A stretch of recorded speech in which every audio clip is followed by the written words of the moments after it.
আসসালামু আলাইকুম ভিউয়ার্স, আজকে আমি একেবারেই স্বাস্থ্যসম্মতভাবে পেঁয়াজু তৈরি করার নিয়মটা বলবো। আসলে সবাই করেন, আমিও এক এক সময় এক এক রকমভাবে পেঁয়াজু বানিয়ে থাকি, তবে আজকের পেঁয়াজুটি আমি একেবারেই অন্যরকমভাবে বানিয়েছি। শুধুমাত্র পেঁয়াজ, কাঁচামরিচ আর একটুখানি হলুদ দিয়ে আমি ভালো করে মসুরির ডালটি আগে ভিজিয়ে রেখেছি, তারপরে হালকা ব্লেন্ড করে নিয়েছি।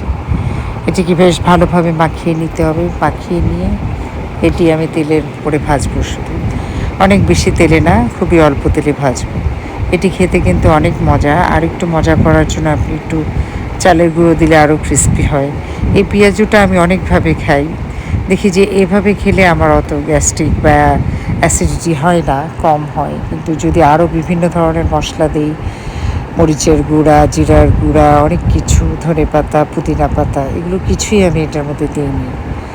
এই ধরনের পেঁয়াজগুলো কিন্তু শরীরের জন্য ভালো, আজকে যেটা আমি করেছি। আর ওই ধরনের অনেক ধরনের মশলা দিলে খেতে মজা লাগে, কিন্তু পরবর্তীতে ভীষণ কষ্ট হয় যাদের অ্যাসিডিটি আছে আর কি।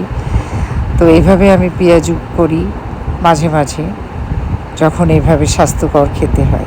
আমার মনে হলো আপনাদেরকে জানানো উচিত, জানালাম। সবাই চেষ্টা করবেন। সবাই ভালো থাকবেন।